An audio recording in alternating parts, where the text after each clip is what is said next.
رشید رضوی صاحب، آپ بتائیے گا آپ کے خیال میں جو بیان ہے ان کا اور جو آج سماعت ہوئی ہے اس کے بعد آپ کو عمران خان صاحب خطرے میں لگ رہے ہیں، اور کیا معافی سے ان کی بچت ہو سکتی ہے سارے معاملے میں؟ بالکل ان کو انکوالیفائڈ اپالوجی ٹینڈر کرنی چاہیے، اس لیے کہ پہلا واقعہ ان کے ساتھ نہیں ہے۔ 2012 میں غالباً 13 میں انہوں نے اسی طرح سے کرٹیسائز کیا تھا، ڈیفیم کیا تھا جوڈیشری کو، سپریم کورٹ نے ایکشن لیا تھا، اور اس وقت ایک بینچ تھی، فل بینچ تھی، جسٹس انور جمالی صاحب اس کو ہیڈ کر رہے تھے۔ انہوں نے ان کو وارننگ دے کے ان کی انکوالیفائڈ اپالوجی ایکسیپٹ کی تھی اور وارن کیا تھا to be careful in future.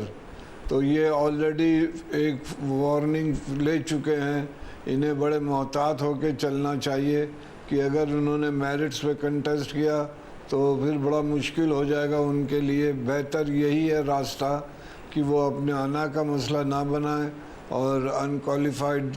Apology tender کریں کہ جذباتی ہو کے، چونکہ وہ اس وقت آئی جی اور ڈی آئی جی کو برا بھلا کہہ رہے تھے، اس میں یہ بھی آ گئی۔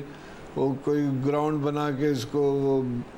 اگر کر لیں تو ٹھیک ہے، لیکن میرٹس پہ کنٹیسٹ کریں گے تو ان کا میرٹس پہ کیس بہت ویک ہے۔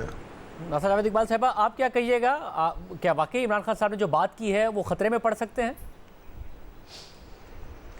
خطرے میں تو دیکھیے پڑھ ہی سکتے ہیں، اور جیسے آپ کو پتہ ہے وہ ہمارے ایک وزیر اعظم سابق جو تھے وہ بھی ڈسکوالیفائی ہو گئے تھے، اور پھر وہ ساری ٹرم میں وہ اپنے عہدے سے فارغ تھے اور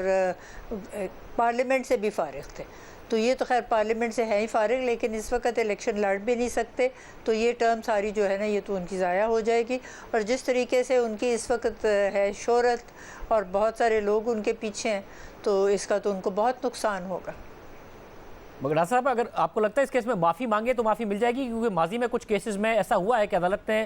پھر بھی کنٹیمپٹ کیا ہے، چاہے وہ طلال چودھری صاحب کا معاملہ ہو، دانیال عزیز صاحب کا معاملہ ہو، پھر ایک پرائم منسٹر کو تو ظاہر ہے till rising of the court disqualify کیا، تو وہ 5 سال کے لیے ڈسکوالیفائی ہو گئے تھے یوسف زئی گیلانی صاحب۔ جی بالکل بالکل، تو یہ تو بالکل اگر ان کو معافی مل جائے اور یہ معافی انکوالیفائڈ مانگ لیں تو پھر تو ہو سکتا ہے عدالت ذرا نرم رویہ لے اور ان کو معاف کر دے، تو پھر ان کے اوپر کوئی سزا نہیں ہوگی۔ لیکن اگر رائزنگ آف دا کورٹ تک بھی ان کو سزا ہو تو ڈسکوالیفیکیشن تو اس کے ساتھ آٹومیٹکلی آ جاتی ہے، تو وہ تو پھر ان کو فیس ہی کرنی پڑے گی۔ تو میں سمجھتی ہوں کہ بڑائی اس میں ہے، اور جو بڑا شخص ہوتا ہے نا وہ معافی مانگنے سے کبھی نہیں عذر کرتا۔ معافی مانگنے میں کیا ہے؟ اگر میں کسی کے ساتھ زیادتی کروں اور میں اسے معافی مانگ لوں یا نہ بھی زیادتی کروں، اگلے شخص کے ذہن میں یہ بات آ جائے کہ زیادتی ہوئی ہے یا بدتمیزی ہوئی ہے یا توہین ہوئی ہے، تو معافی مانگ لینے میں کیا حرج ہے؟ شاہ خاور صاحب، آپ کہیے گا، ظاہر ہے آپ ریپرزینٹ بھی کر چکے ہیں خان صاحب کو، آپ کا کیا مشورہ ہوگا ان کو اس ساری صورتحال میں؟ اور معافی کی صورت میں آپ کو معافی ملتی بھی نظر آتی ہے، یا جو عدالت کا موڈ ہے اور جو ریسنٹلی پریسیڈنٹ کچھ سیٹ ہوئے معافی کے باوجود سزاؤں کے، تو معافی مانگنے کے باوجود بھی آپ کو خطرے میں نظر آتے ہیں؟ جی بالکل، میں جیسے ابھی رشید رضوی صاحب نے بھی فرمایا اور جسٹس ناصرہ جاوید صاحبہ نے بھی بالکل، کہ اس کا تو کنٹیمپٹ کی جب بھی کارروائی ہوتی ہے، کسی کو نوٹس ملتا ہے یا پروسیڈنگ سٹارٹ ہوتی ہے، تو اس کا تو ایک ہی حل ہوتا ہے۔ دیکھیں کنٹیمپٹ 2 طرح کی ہوتی ہے، ایک ہوتی ہے کہ آپ نے کسی عدالتی حکم کی خلاف ورزی کی ہے، تو اس کا مداوع تو یہ ہے کہ آپ اس حکم کی جو ہے وہ تعمیل کر لیں اور اپالوجی کر لیں، تو وہ سیٹل ہو جاتا ہے معاملہ۔ دوسرا ہوتا ہے کہ اسکینڈلائز کرنا کورٹ کو، اور یہ اسکینڈلائز کرنا اور کہیں اور ابسٹرکٹ کرنے کے بھی اس زمرے بھی آتا ہے کہ اگر ایک جج نے ایک فیصلہ کیا ہے اور اس کو اگر آپ ابسٹرکٹ کر رہے ہیں، اس کی آپ مخالفت علی الاعلان کر رہے ہیں، تو پھر وہ بھی اس میں آ جاتا ہے توہین عدالت میں۔ تو اس میں بھی جو سب سے بڑا جو دفاع ہوتا ہے، ڈیفنس ہوتا ہے، وہ تو انکنڈیشنل اور انکوالیفائڈ اپالوجی ہوتی ہے، غیر مشروط معافی۔ لیکن اس معاملے میں ذرا سینسٹیوٹی میں سمجھتا ہوں کہ زیادہ اس لیے ہے کہ یہ پہلا موقع ہے، شاید پہلے بھی ہوا ہو لیکن یہ ایک بڑا یونیک قسم کا موقع ہے کہ کسی ہائی کورٹ نے کنٹیمپٹ آف کورٹ میں جو ہے وہ از خود نوٹس لیا ہے، اور اس پہ شروع دن سے ہی ایک 3 رکنی بینچ بنایا اور انہوں نے اگلے دن ہی جو ہے خان صاحب کو نوٹس دے دیا. تو اس سے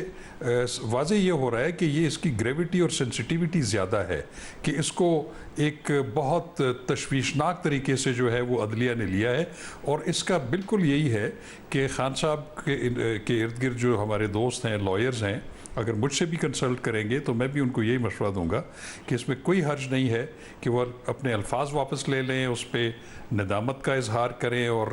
انکنڈیشنل اپالوجی کر دیں, تو میرا خیال ہے کہ یہ مسئلہ حل ہو سکتا ہے. لیکن اگر اس کو کنٹیسٹ کرنے کی کوشش کی گئی, اس کو جسٹیفیکیشن پیش کرنے کی کوشش کی گئی, تو وہ جتنی آپ جسٹیفیکیشن دیں گے اور اس کو کنٹیسٹ کریں گے تو پھر اس کا نتیجہ یہ ہوگا کہ اس پہ پھر چارج فریم ہوگا, ٹرائل ہوگا, اور اس پہ کچھ بھی ہو سکتا ہے. جیسے کہ ابھی محترمہ ناصرہ جاوید اقبال صاحبہ نے بتایا کہ یوسف رضا گیلانی صاحب کو صرف ٹل دی رائزنگ آف کورٹ سزا ہوئی تھی, وہ وزیر اعظم تھے, ان کو اپنے عہدے سے بھی ہٹنا پڑا اور مزید 5 سال جو ہے وہ نااہل رہے ہیں. تو میں یہ سمجھتا ہوں کہ عمران خان صاحب ایک پاپولر لیڈر ہیں, ان کی بہت بڑی فالوئنگ ہے, تو وہ اپنے فیوچر کے لیے, نہ صرف اپنے فیوچر کے لیے, اپنے فالوورز کے اور ملک کے فیوچر کے لیے بھی یہ ایک نرمی دکھا دیں. میرا خیال ہے کوئی حرج نہیں ہے اس میں. رضوی صاحب, جیسا کہ آپ نے کہا کہ ماضی میں بھی وہ کر چکے ہیں, وہ بھی بات آئے گی, تو ماضی میں وہ ایک دفعہ الیکشن کمیشن سے بھی معافی مانگ چکے ہیں, مگر یہاں الیکشن کمیشن پر بھی بار بار تنقید کی الزامات لگائے, تو وہاں پر بھی ان کو اسی کنٹیمپٹ کا یا نوٹس کا سامنا ہے. وہاں پہ بھی آپ کو لگتا ہے معافی مانگنی پڑے گی یا وہاں وہ بچتے نظر آتے ہیں؟ ویسے تو ہمیشہ ہی الیکشن کمیشن کو اور خاص طور پہ چیف کمشنر کو برا بھلا کہتے رہتے ہیں, باعث کہتے رہتے ہیں, فل آف پریجوڈیسز کہتے رہتے ہیں. ان کو کنٹیمپٹ کے اختیارات ہیں الیکشن کمیشن کو, وہ لے سکتے ہیں ایکشن اس پر, لے سکتے ہیں. آپ بتائیے گا ناصرہ جاوید اقبال صاحب, آپ کو لگتا ہے وہاں پر بھی ایک خطرہ ہے اور معافی شاید مانگنی پڑے خان صاحب کو؟ دیکھیں, گروہ کے خلاف اگر آپ کوئی بات کرتے ہیں نا, توہین کہہ دیجیے یہ سارے مولوی جو ہے یہ غلط باتیں کر رہے ہیں, تو یہ توہین میں نہیں آتی. یا اگر عدالت بھی کسی کے ایسے کہہ دیجیے سارے اسی طرح ہیں, وہ ذرا ایک جنیرک سی بات ہوتی ہے نا. تو کسی کا اگر آپ نام لیں, اور انہوں نے تو باقاعدہ نام لیا ہے, یہ جو ہے یہ خطرے سے خالی نہیں ہے. اور اگر اس وقت وہ سنجیدہ طور پہ یہ کہیں کہ میں نے اس نیت سے نہیں کیا تھا, لیکن اگر کوئی غلط کسی کے اوپر اس کا امپریشن ہوا ہے تو میں معافی مانگنے کو تیار ہوں, اور میں غیر مشروط طور پہ معافی مانگتا ہوں, تو یہ بات رفع دفع ہونے کا امکان ہے. شاہ صاحب آپ بتائیے گا, کیونکہ ظاہر چیف الیکشن کمشنر کا تو نام لے کر بار بار انہوں نے ان کے کردار پر سوالات اٹھائے ہیں, آپ کے خیال میں وہاں مسئلہ ہو سکتا ہے یا وہ اتنا بڑا مسئلہ نہیں ہوگا؟ نہیں شاہ زیب صاحب, وہ بھی مسئلہ ہے بالکل. دیکھیں, اس سے پہلے بھی آپ نے دیکھا کہ اس سے پہلے بھی خان صاحب جو ہیں بھی کنٹیمپٹ نوٹس پروسیڈنگز کی جو ہے وہ سامنا کر چکے ہیں, اور وہاں پہ بھی ایک دفعہ انہوں نے معافی اپنے وکیل کے تھرو مانگی, پھر انہوں نے کسی نے مشورہ دیا کہ آپ کو نہیں مانگنی چاہیے تھی, وہ ان کو پھر ان سے منحرف کر دیا گیا اس معافی سے. لیکن اس کے بعد جب انہوں نے کارروائی دوبارہ شروع کی تو اینڈ پہ پھر بھی ان کو ادھر سے غیر مشروط معافی ہی مانگنی پڑی. تو یہ میں سمجھتا ہوں کہ خان صاحب جو ہیں وہ بڑے لیڈر ہیں, وزیر اعظم رہے ہیں اس ملک کے, ابھی بھی ان کے فیوچر میں بڑے پراسپیکٹس ہیں, پالیٹکس میں بھی, حکومت میں بھی دوبارہ آ سکتے ہیں. تو جب میں یہ کہتا ہوں کہ لیڈران کو, میں صرف عمران خان صاحب کو نہیں کہوں گا بلکہ ہمارے جتنے بھی اور لیڈران ہیں, ان کو جن کی عوام میں سے ہے, جن کی فالوئنگ ہے, ان کو کم از کم ایسے الفاظ سے اور ایسے طرز سے جو ہے اجتناب کرنا چاہیے, ایسے ٹون اور ٹینر سے اجتناب کرنا چاہیے جس سے کہ ان کے فالوورز کو یہ شے ملے کہ اب آپ کے اگر کسی کوئی اگر آپ کے حق میں نہیں ہے یا آپ کے حق میں فیصلہ نہیں کرتا تو آپ اس کو جو ہے وہ اس طریقے سے پبلکلی اس کو جو ہے وہ ڈیفیم کریں اور اس کی حیثیت کو انڈرمائن کریں. تو اس سے تو پھر ادارے جو ہے وہ, چاہے وہ عدلیہ ہو, انتظامیہ ہو, مقننہ ہو, فوج ہو یا ایون الیکشن کمیشن ہو, وہ ادارے آئینی ادارے ہیں, ان کا احترام جو ہے وہ ہمیں خود بھی کرنا چاہیے اور اپنے فالوورز کو بھی تلقین کرنی چاہیے.